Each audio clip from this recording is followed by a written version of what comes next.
뭐야? 해서 봤는데 저희 밑에 에드시런이 있고 리안나가 있고 이래서 뭐지? 왜 그러시는 정작 거지? 국내 사이트에는 없는데 아니 왜 그러시는 거지 우리한테?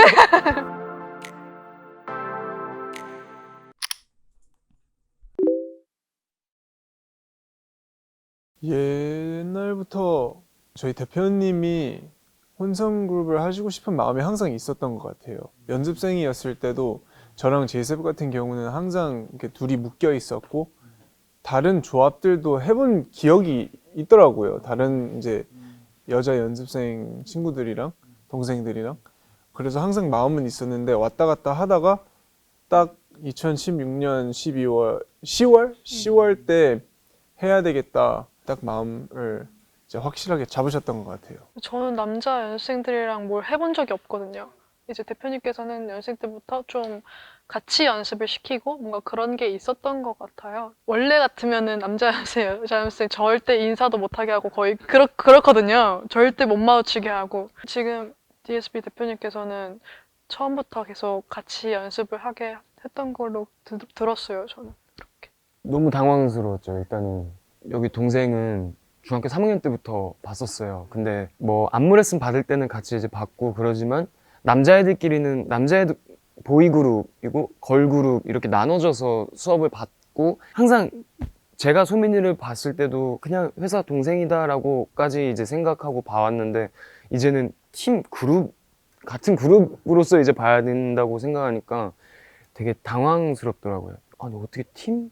한 번도 그렇게 생각을 해본 적이 없는데 근데 이제 여기 지우 들어오고 동생들이랑 같이 저희 거 만들어 가다 보니까 재밌더라고요. 혼성 그룹도 되게 매력 있는 것 같고 그래서 지금은 너무 행복하게 잘 지내고 있어요. 사실 엄청 충격을 받았어요, 저는.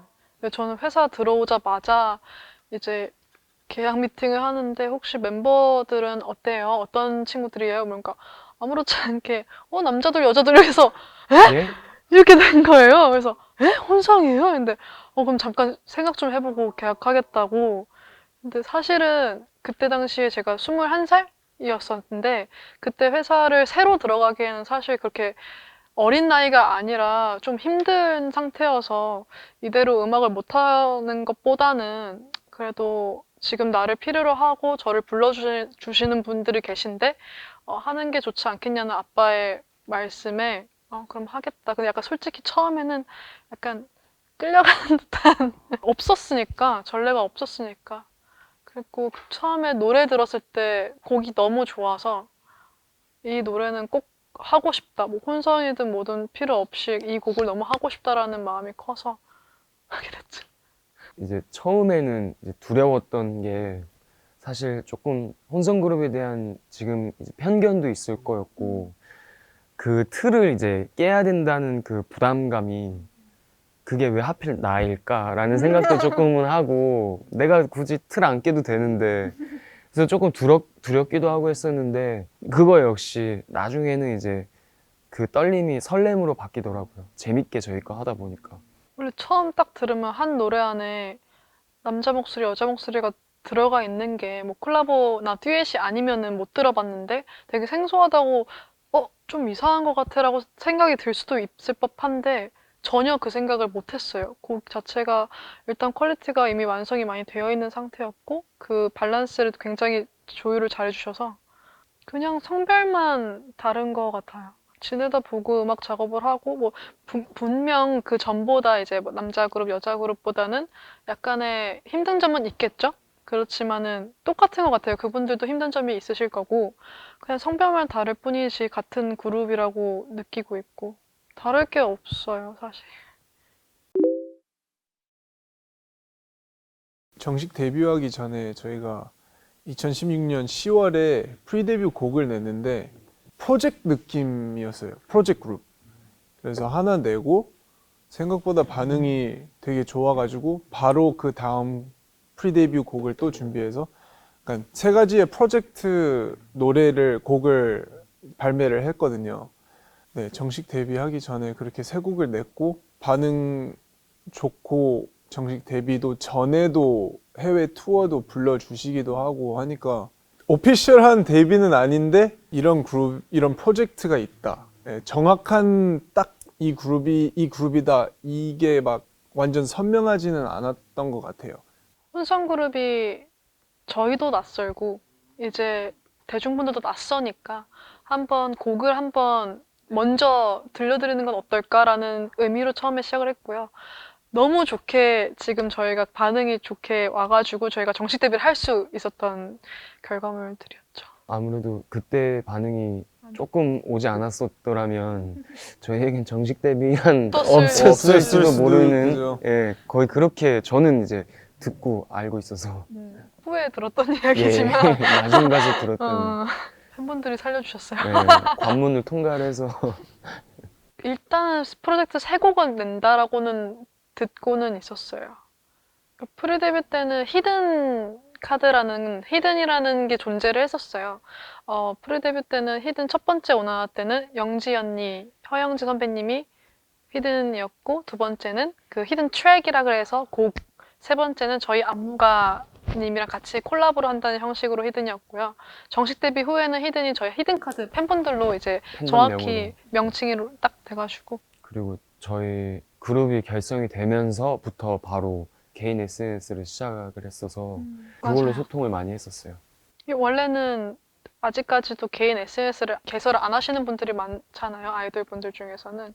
저희는 처음부터, 데뷔 전부터 다 만들어 놓고, 이제 영지 언니를 팔로잉을 함으로써 다 이렇게 알게 된 케이스죠. 이제 생각을 해보면 그때 당시에 그 정도 홍보 파워로만 그 정도 성적이 나오는 게 거의 기적이었던 것 같아요. 되게 웃긴 일화 있는데, 이게 누가 먼저인지 모르겠는데, 제가 두 번째 티저인가? 세 번째 티저였거든요? 근데 그때까지, 두 번째 티저였나? 근데 제가 그때 머리 단발, 금발이었어요. 근데 혼성이라고 생각을 못 하잖아요. 이거 되게 여자같이 생긴 남자네? 팬분들이 다들 그렇게 예측하셨어요. 여자일 리는 없는데 여자같이 생기긴 했는데 남자인가? 약간 이렇게 댓글에, 외국 맞아요. 댓글에 그런 게 있었어요. 처음에는 생각을 못 하니까요. 혼성일 거라고. 오나나 쇼케이스를 했었어요. 100분을 모시고 추첨을 해서 100분 정도를 모셔서 미니 쇼케이스를 했었어요. 콘서트 같이 홍대 작은 홀을 빌려서. 근데 거의 지인들이 더 많은 가족분들이랑 거의, 그죠, 네. 맞아요. 그래서 근데 브이라이브 측에서는 저희 그거를 또 해주셔가지고 또 이제 실시간으로 방송도 하고 그렇게 했던 것 같아요. 제가 기억하는 건 처음이 스웨덴이었어요. 스웨덴 어떤 한 클럽에서 그때 장르가 몬바톤 이런 장르가 한국에서는 많이 다루지 않는 장르였어서 스웨덴 클럽에서 얘네 노래 나오네? 라고 영상이 퍼지면서 "헉, 스웨덴 클럽에서 우리 노래를 스웨덴? 이렇게 된 거죠. 근데 그 이후로 계속 미국, 뭐 남미, 다른 나라에서도 많이 관심을 가져주셔서 전 세계 케이팝 팬분들이 혼성 케이팝 아이돌? 뭐야? 이러면서 궁금해서 봤는데 그래서 관심이 생기신 것 같아요. 그 새로운 애들이 나왔긴 했는데 혼성이래. 한국 애들 중에서 혼성이 있었나? 들어가 봤는데 안무도 레게 장르의 안무도 댄스홀이라는 장르를 하니까 되게 익숙하지 않은 애들이 익숙한 장르를 하고 있고 익숙한 춤을 추고 있네라고 생각해서 관심을 가져주시지 않았나라고 저희는 생각을 해요. 저희도 정확한 이유는 모르겠고. K-팝에서는 그런 장르를 하고 있었던 가수분들이 안 계셨기 때문에 아무래도 더 저희가 신기하고 더 궁금해하셨을 거예요. 그리고 그 당시에는 세계적으로 몬바톤이라는 장르가 엄청 유행을 하고 있었던 장르인데 한국에서는 다뤄지지 않았는데 새로운 애들이 그 장르, 지금 유행하고 있는 장르를 갖고 나오네? 근데 노래도 내 스타일이네? 이러니까. 그러니까 오나나 때 점점 올라가다가 돈리콜 때가 그때가 제일 터졌던 것 같아요. 핫하고 네, 반응이 완전. 갑자기 확 와닿는. 음. K-팝 팬분들이 들으셨을 수도 있고 아니면은 장르별 음원 같은 것도 요즘에는 잘 나와 있잖아요. 그래서 장르별에서 신곡이 올라서 들어보셨을 수도 있고 이거는 엄청난 제 상상이지만 그때는 진짜 카드의 최고 전성기가 아니었나라고 생각이 들 정도로 지금 돌이켜 보면 사실 44개국인가 46개국에서 K-팝 차트에서 1위를 하는 기염을 토해내서 그때가 와 지금 돌이켜 보면은 말도 안 되는. 말도 안 된다 이거는 어떻게 이럴 수가 맞아. 있었지 이렇게 생각이 들었어. 아이튠즈 전체 차트 몇인가? 40 몇인가? 그랬었어요. 제가 20 그거를 몇이 20 몇이에요? 네, 26위인가 30위 안에 들어오는 게 지금 친오빠가 미국에 있는데 오빠가 그걸 캡처해서 보내주는 거예요. 저도 아니고 오빠가 먼저 발견을 해서 이거 뭐야? 해서 봤는데 저희 밑에 에드시런이 있고 리안나가 있고 이래서 뭐지? 왜 그러시는 정작 거지? 국내 사이트에는 없는데 아니 왜 그러시는 거지 우리한테? 도대체 뭐지? 너무 이거 감사하지만 가짜인 줄 알았어요. 그냥 뭐 아이튠스 내 K-팝 이제 팬분들이나 이제 한국 분들이 들으시는 차트에 있겠지 했는데 아니야 이거 전체 차트야 이래서 왜지? 처음 이제 브라질 투어를 이제 가게 됐어야 됐는데 사진이 하나가 올라왔는데 경기장이 아니라 그 공연장을 이렇게 다 둘러싸. 둘러싸서 이제 줄을 서 계신 거예요. 아, 티켓팅 하려고. 맞아, 그때 맞아. 당시에 동시 접속자 수가 10만 명이었어요. 맞아 맞아. 전성기였어요. 우리 그때가. 그때가 전성기. 그거 듣고 진짜 깜짝 놀랐죠. 네. 지금 생각해보면 그 수치와 그 K-팝 차트 몇 개국의 1위고 뭐 전체 차트의 몇이고 이게 이제서야 실감이 나는 것 같아요. 그때는 저희가 처음 시작이고 수치를 모르잖아요. 잘.